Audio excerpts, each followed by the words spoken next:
Perkenalkan, nama saya Susana Rianjo Boling. Saya akan membahas tentang keadaan politik pada masa Perjanjian Baru. Keadaan politik pada masa Perjanjian Baru. Pada pemerintahan Romawi, latar belakang politik dalam dunia Perjanjian Baru adalah Kekaisaran Romawi. Maril C. Teney dalam bukunya tentang survei Perjanjian Baru telah memberikan uraian terperinci tentang hal ini. Negara Romawi berdiri tahun 753 SM yang sebelumnya hanya terdiri dari beberapa kelompok masyarakat di beberapa desa yang akhirnya merebut banyak kota dan menjadi kerajaan yang besar pada tahun 265 SM. Berikut ini adalah kaisar-kaisar Romawi yang memerintah pada masa Perjanjian Baru. Yang pertama, Kaisar Agustus. Ketika Tuhan Yesus lahir, pemerintahan sedang dipegang oleh Kaisar Agustus. Dialah yang memerintahkan sensus penduduk di Palestina. Yang kedua, Kaisar Tiberius. Ia memerintah semasa Tuhan Yesus dewasa hingga sampai Yesus mati. Yang ketiga, Kaisar Caligula, kaisar yang menganggap dirinya dewa untuk disembah. Banyak orang Kristen mula-mula yang mati karena melawan perintah untuk menyembah kepada kaisar. Yang keempat, Kaisar Nero, kaisar yang kejam dan semena-mena menganiaya orang Kristen. Paulus dan Petrus mati syahid pada masa pemerintahannya. Yang kelima, Kaisar Vespasian. Pada masa pemerintahannya, kota Yerusalem dihancurkan, termasuk bangunan Bait Allah. Yang keenam, Kaisar Domitianus melakukan penindasan yang sangat kejam terhadap orang-orang Kristen. Memerintah pada masa tua Rasul Yohanes, Palestina menjadi salah satu negara jajahan kerajaan Romawi diperkirakan sejak tahun 63 SM. Kisah dalam PB diawali dari masa pemerintahan Herodes yang ditunjuk oleh pemerintah Romawi sebagai Raja Yahudi. Sebutan provinsi diberikan kepada daerah-daerah baru yang ditaklukkan Romawi untuk provinsi yang relatif damai dan setia pada Roma. Pemerintahan dipimpin oleh seorang gubernur, sedangkan wilayah yang rawan dipimpin oleh seorang wali negeri. Daerah-daerah jajahan atau provinsi ini biasanya mendapat kebebasan untuk mengatur dirinya sendiri. Kebebasan agama pun juga diberikan kepada mereka. Penarikan pajak juga diserahkan kepada pemerintahan setempat, tetapi di bawah pengawasan Roma. Saya akan membahas materi kedua, yaitu keadaan sosial masyarakat Perjanjian Baru. Keadaan sosial masyarakat. Masyarakat terdiri dari beberapa kelas sosial.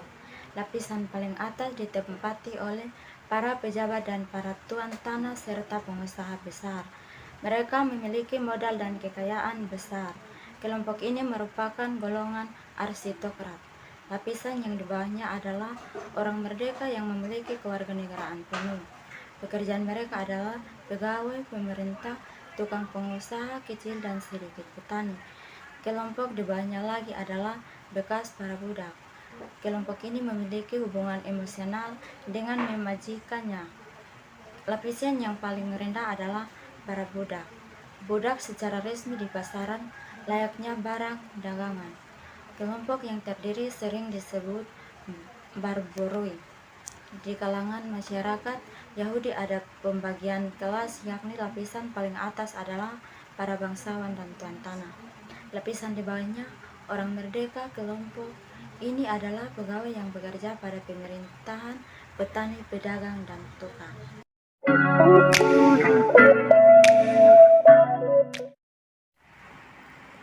Perkenalkan, nama saya Endang Vina. Saya akan menjelaskan materi ketiga tentang keadaan budaya dalam Perjanjian Baru.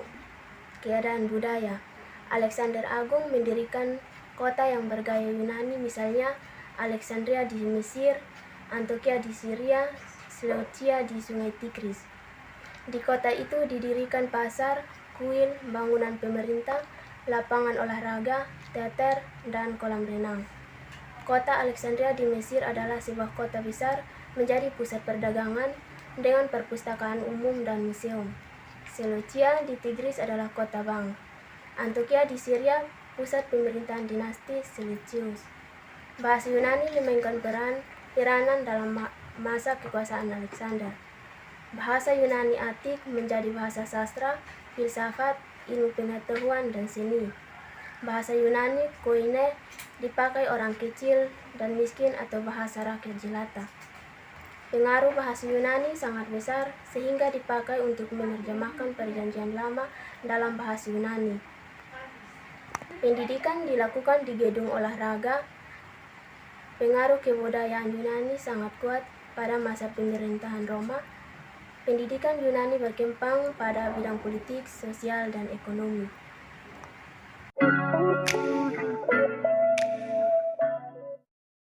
Saya Serlita Meon.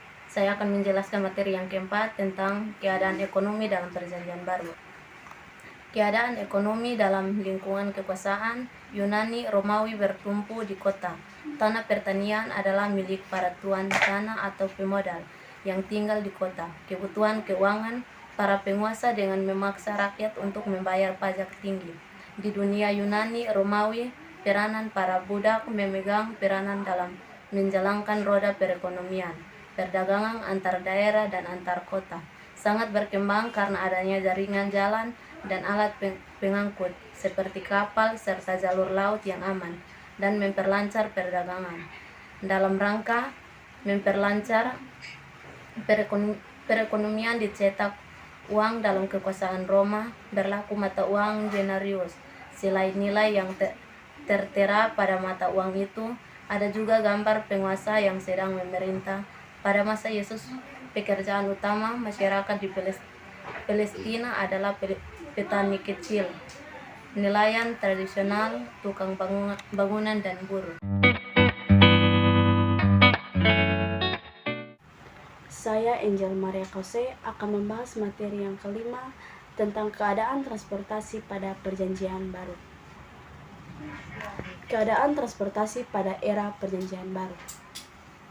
Transportasi adalah perpindahan manusia atau barang dari satu tempat ke tempat lainnya dengan menggunakan sebuah kendaraan yang digerakkan oleh tenaga manusia, angin, dan hewan.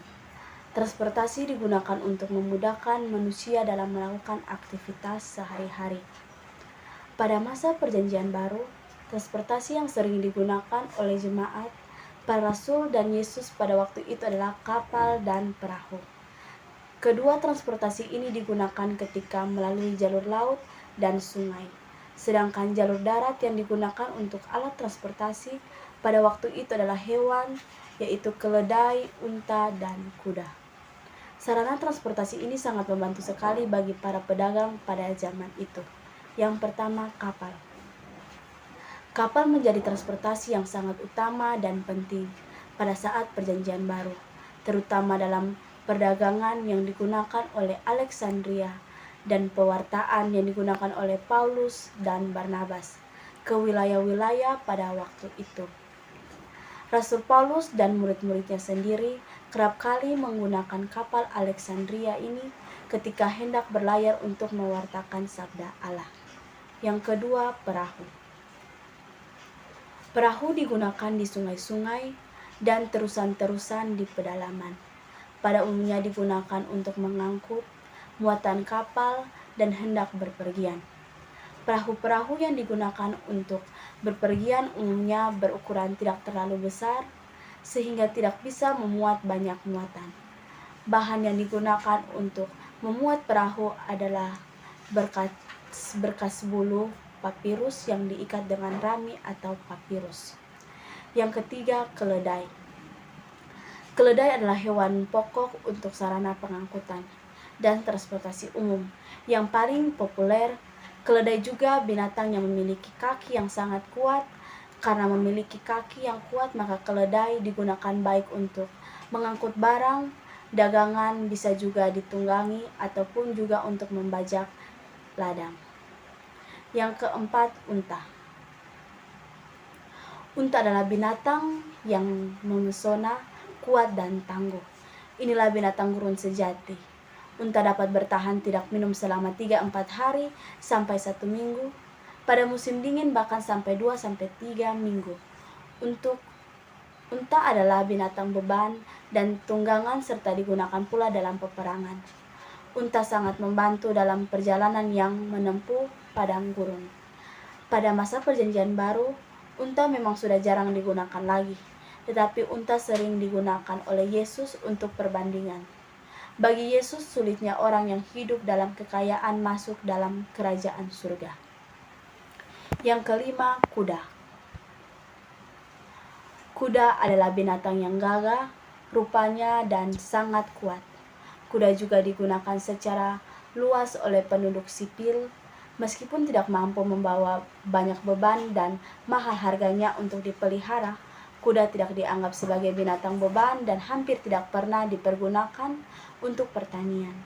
Namun kuda dijadikan sebagai binatang transportasi dan binatang yang menjadi tunggangan untuk perang. Kita dapat lihat dalam Kisah Para Rasul 23 ayat 33. Kuda juga digunakan untuk maksud-maksud kemiliteran. Ini dengan tujuan untuk semakin memperkuat angkatan permiliteran serta melindungi diri dari para perampok dan orang jahat.